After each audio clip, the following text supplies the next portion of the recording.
This is the Financially Simple Podcast, a show dedicated to destroying the complexities of money for today's small business owner. And now, here's your host, pizza-loving, certified financial planner, Justin Goodbread. Welcome to Financially Simple. This is a finance show for small business owners about money, how it works in our business and our personal lives, and how we can build wealth to be financially independent. I'm your host, Justin Goodbread, and today is episode number 9. Today's episode I'm titling, How is Your Vision? Have you ever been lost, where you couldn't really see where you were going? As you know, if you listen to me, I grew up in the swamp. And in the swamp, many times we would deal with darkness. Not darkness like I would have in Knoxville. I'm talking about so dark you can barely see your hand in front of your face. Well, this one particular day, my brother and I, we were probably early teens, mid-teens. We were out deer hunting, and somehow or another, I think one of us had shot a deer. I don't remember.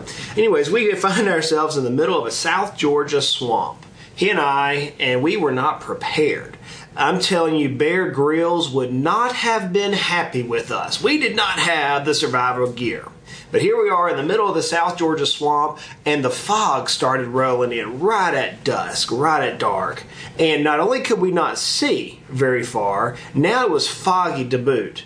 So here we are in the swamp, and for those of you who don't know what a swamp is, imagine water and trees and brambles so thick you can barely move, and then when you can see, you can only see maybe 20, 30 yards. It's not like these picturesque swamps that you see perhaps on TV on Discovery Channel where people are riding airboats. No, this is thick mess. Well, anyways, we find ourselves in the swamp, and we kind of had an idea on which way we needed to get out of the swamp, but we weren't exactly sure. So we had the idea that we could set off the car alarm. With our remote key fob, if you will, we could set the car alarm off and perhaps hear the car alarm. And we did. We set it off, and we were just close enough to be able to hear the car alarm. Now, that tells you how close we were to the car, and we felt like we were a long ways away. And ultimately, we could hear the sounds, we could see everything, and we could see, then listen and get our way out of the swamp. We couldn't see where we were going. We were lost. Why do I tell you this story? Many times in our business, we may feel lost. So I ask you the question, how's your vision? Do you know where you're going? That leads me to the question of, and the topic of vision statements. You know, Bill Gates perhaps gave one of the best vision statements, and it really wasn't even a statement, it was just a goal. It was almost like a mission statement. He goes, Paul Allen and Bill Gates, Bill was talking in this particular interview, he said, Paul and I want to build our company to where there is a computer on every desk in every home. Now that was 30 plus years ago, whenever that statement was made. And guess what? It happened. We do have just about a computer on every home and in every office. And now almost every person is holding a computer in their hands via their cell phones. In addition to that, we have computers in wash machines. We have computers in coffee pots. Heck, I even saw there was a computer and a light bulb the other day. I was like, my goodness, look at this. There's like a little microcomputer and a light bulb. I mean, there are computers everywhere. Bill Gates and Paul Allen laid out a mission, a vision, if you will, on what they wanted to accomplish with their company. Now, for those MBAs out there, I'm going to tell you, take a chill pill right here. I know there is a very drastic difference between a mission statement and a vision statement from an academic standpoint. I get that. But today I'm going to use them interchangeably. So go ahead and forgive me. Strike it up to dumb redneck, whatever you want to say. I'm going to use them interchangeably. Whenever I looked on the interweb for what is the best definition I could find for a vision statement, the best one I found was from Wikipedia, and I liked it. Wikipedia says a vision statement is a company's roadmap, indicating both what the company wants to become and, I like this, guiding transformational initiatives by setting a defined direction for company's growth. I like that, guiding transformational initiatives. So it's a roadmap. And we're going to use that analogy today, a roadmap. If I had to define it in my financially simple language, if you will, try to break it down as best as possible, I would say that a vision statement has to be concise and it has to be clear. It has to be future and goal-oriented. A vision statement has to be challenging and it has to be inspiring. So that's how I would define a vision statement. It's basically showing you where you want to go in a clear, concise, future and goal-oriented method that's challenging your members and inspiring. So that led me to the question when I was an early business person, why in the world do I need a vision statement? I've heard people talk about it, but why in the world do I need one? So I'm going to give you a couple points here on why I need a vision statement. The first one I'm going to tell you is it gives the company direction. It gives you, the owner, direction. I heard one person say it's kind of like the North Star for businesses. It provides a navigation, if you will. So I grew up on the ocean in South Georgia, as you know, and love the ocean. Love to get out, love to go fishing offshore and catch lots of fun fish. Just love it. It's just in my blood. And in the olden days, seafarers would use the North Star as a navigational point. Obviously, they would use their sextants and many other type of instruments, but the North Star was a fixed point of reference that they could use to navigate the ocean waters. I like that. I like the idea of a North Star. If we're using the idea on a roadmap scenario, well, think about today, it'd be like your GPS. It's going to show you where you want to go and how to get there. That's what a vision statement is akin to. The second thing a vision statement does, and why we need one, is it focuses the company's future. A vision statement gives us clarity as to what today's actions can do for the future. So let's go ahead and lay a foundational example throughout these systems. We know that number one is going to give us direction. So we know we were going to go on vacation somewhere. And let's say we're going to Oregon. Let's go to Portland, Oregon. If I leave Knoxville, Tennessee, I know the company's direction. That's number one. Number two is it's going to focus me on Portland, Oregon. It's going to give me clarity on how to achieve that particular direction.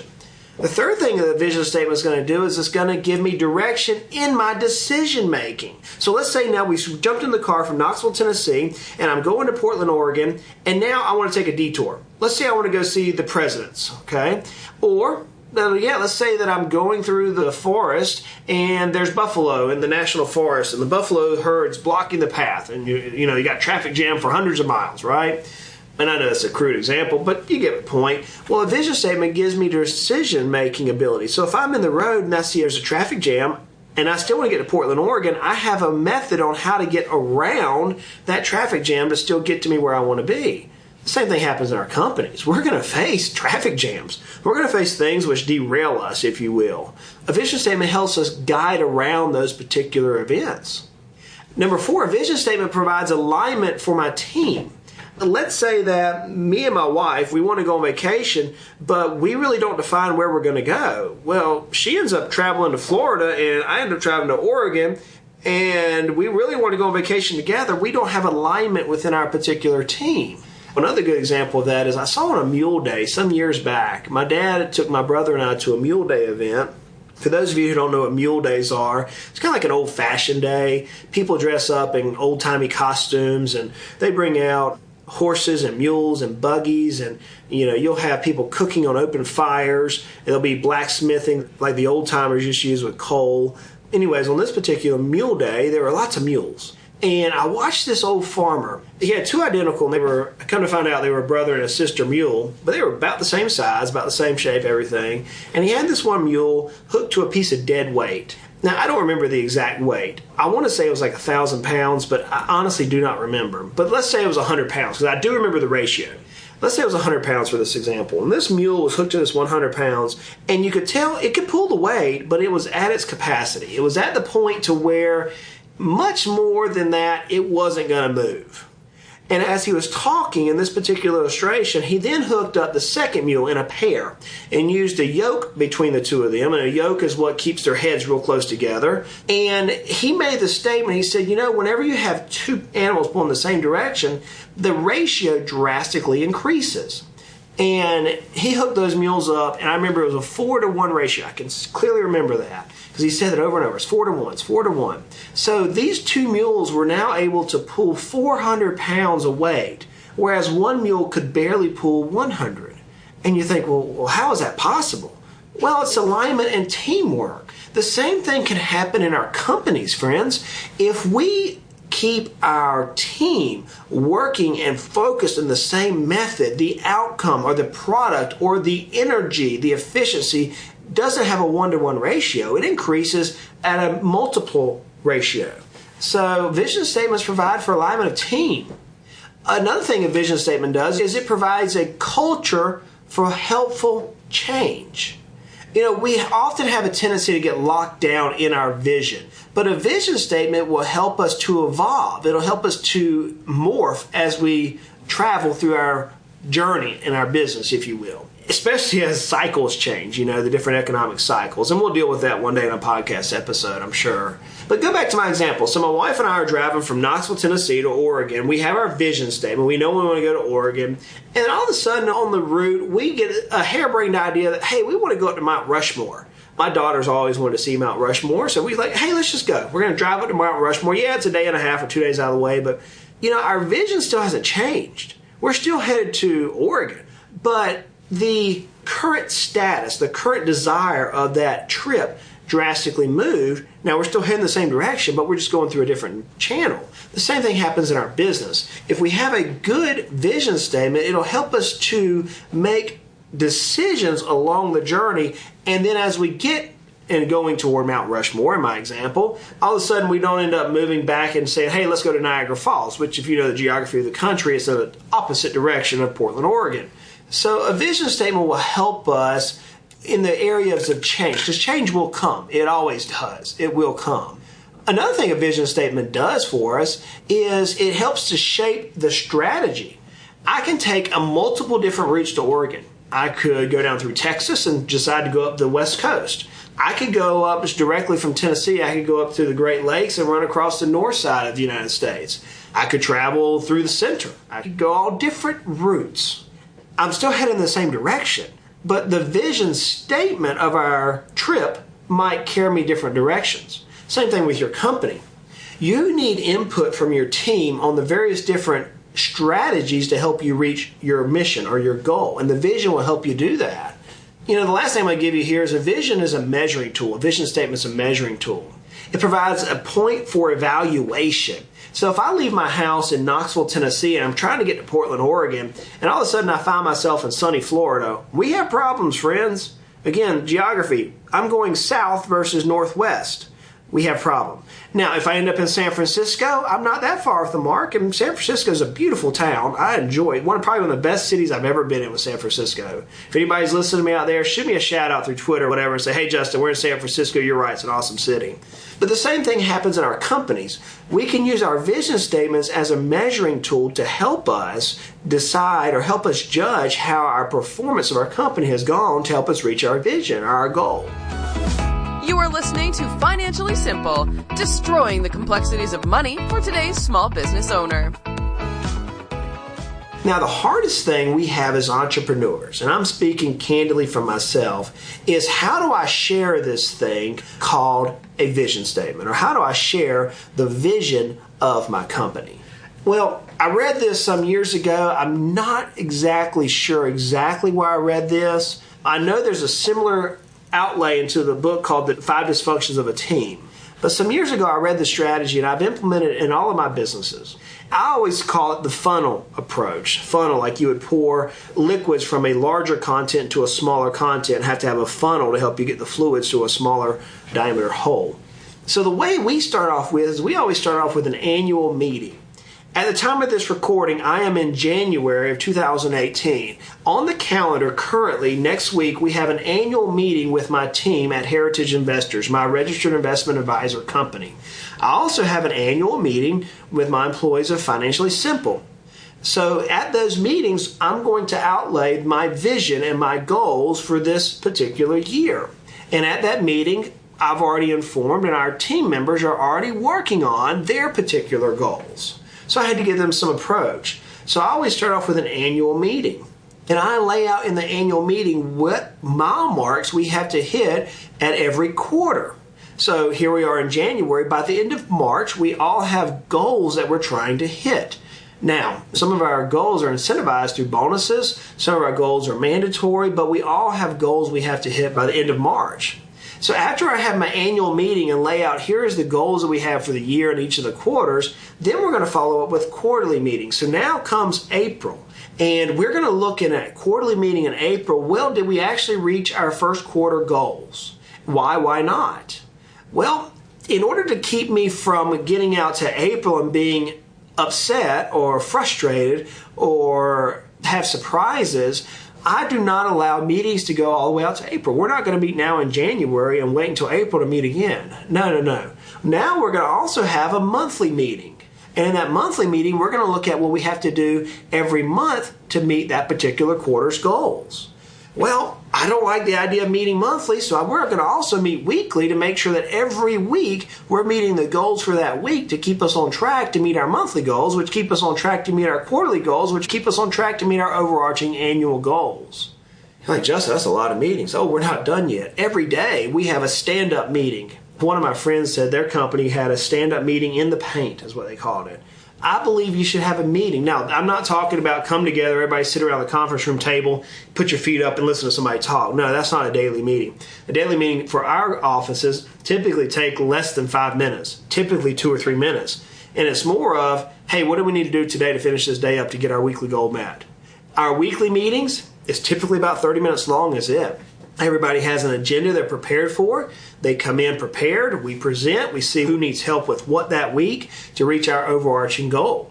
Now, our monthly meetings, they could take up to an hour as we're recapping what took place over the previous 4 weeks. And knowing that we have 2 more months left in the quarter, they may take a little bit longer for us, but we still meet nonetheless.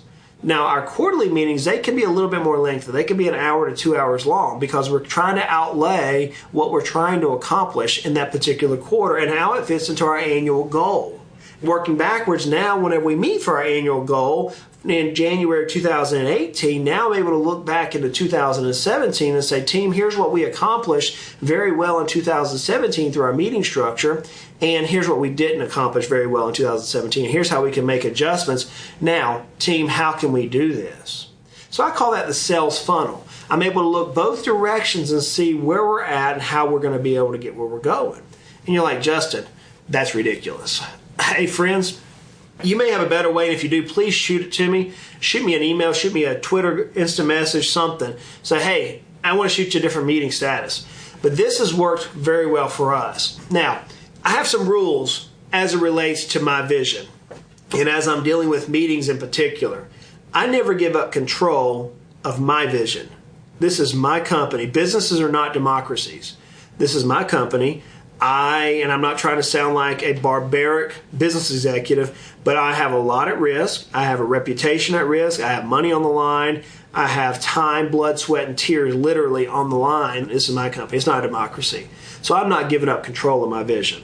It's my vision. Now, I'll listen to input, and I get a lot of input from my team. We have an awesome team on both companies. And they'll say, hey, Justin, have you thought about this? And they challenge me very well. And I love a team that challenge me and aren't afraid to step up. You know, we have an open format in all of our meetings. We check egos at the door. And I got raked over the coals about July of last year.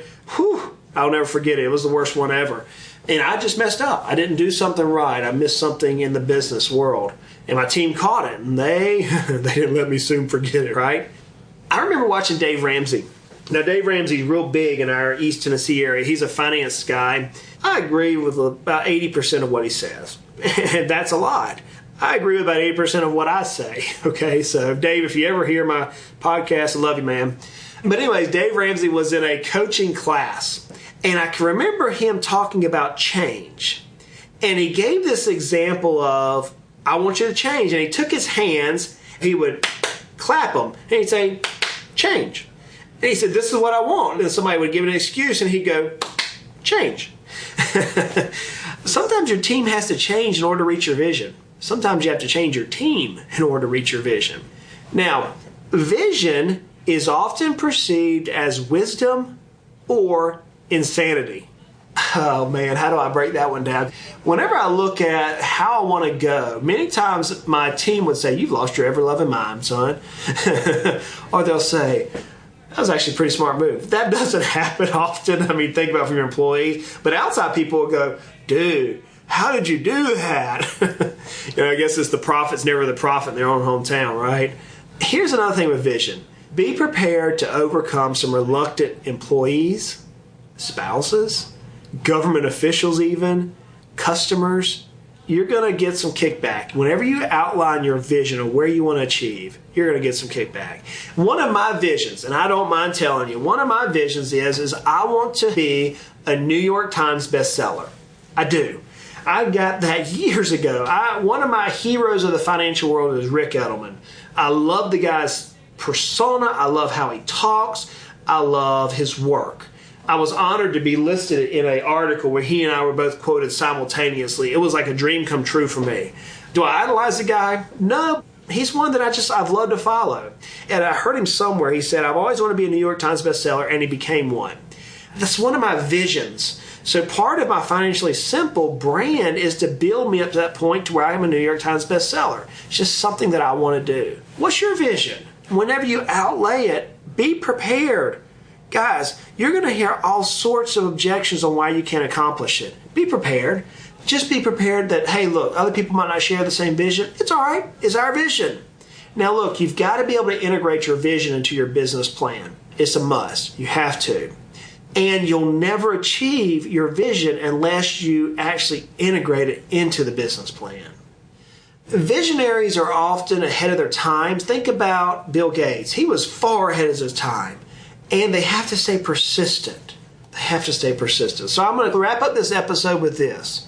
How's your vision? Do you know where you are taking your company? Do you have a clear goal? You're like, Justin, we're trying to sell our company. I get that. Over what length of time? For how much money? For why would the value be there? And we're going to deal with all this. Maybe you say, Justin, I want to one day sell my company. Great. For how much money? Over what length of time? How are we going to get there? Right now, friends, I want you to focus on your vision. Do you know where you're headed? And if you're not, now's the time to work on that. Take some time out, reflect. Why did you start the company to begin with? Friends, that's it for this episode number 9. Like I always say, life is hard, business can be complicated, money, it doesn't have to be. Let's continue to make our lives at least financially simple. Hey, y'all go out and make it a great day. You have been listening to the Financially Simple podcast. The information in this show is for informational purposes only. This show is not investment advice. Instead, seek help from a competent financial advisor. Justin Goodbread, CFP, is an investment advisor representative of Heritage Investors, a registered investment advisor.